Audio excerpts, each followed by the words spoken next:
So explain this. I heard y'all talking about this. You say Cowboys, Colts, and character, and it's all anchored in working hard. Mm-hmm. So that is part of our vision statement for the ranch. We actually have a mission and a vision statement. And our desire is to train cowboys, so to preserve the Western way of life. Colts, my husband loves horses, and we breed and raise a ton of horses, train horses.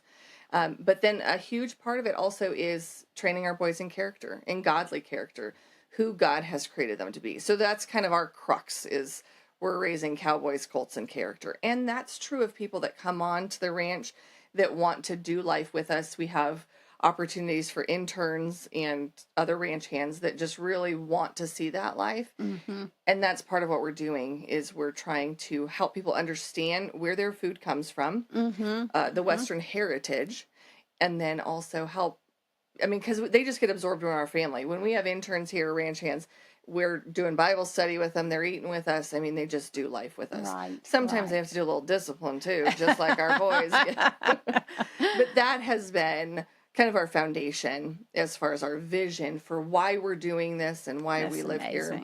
That's amazing. So for those of us, which is 99, probably 0.9% of the world, who can't experience daily life on a ranch, how would you recommend that parents take some of the lessons you've learned and import them into more of it might be suburban life, it might be country life, but not to the extent that you have it, or for people who live in apartments. Yeah. What are the lessons we can learn from that?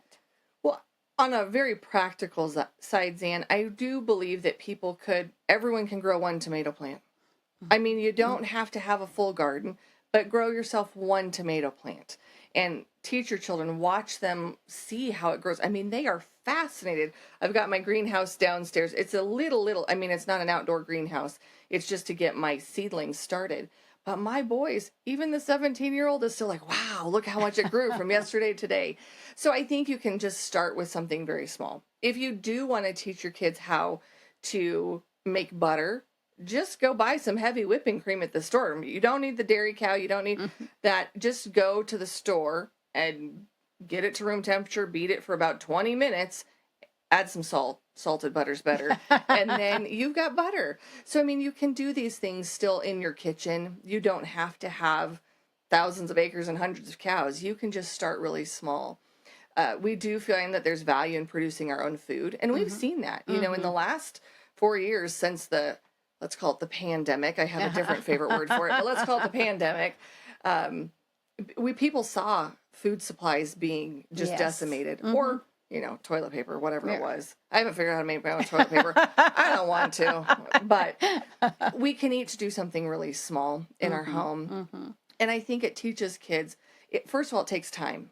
Right. And so you're having quality time together, but it also teaches them about where their food comes from, how to work hard. And I think that does really have value for kids. During World War II, they were called victory gardens. Yes. And Uncle Sam was encouraging every family to have a victory garden where families were raising part of their own food. And that was a really important part of the culture. I know that both of our dads were, mine and Joe's dad, were World War II vets, and they lived in families where that was part of the culture. Yeah. They grew a lot of their own food.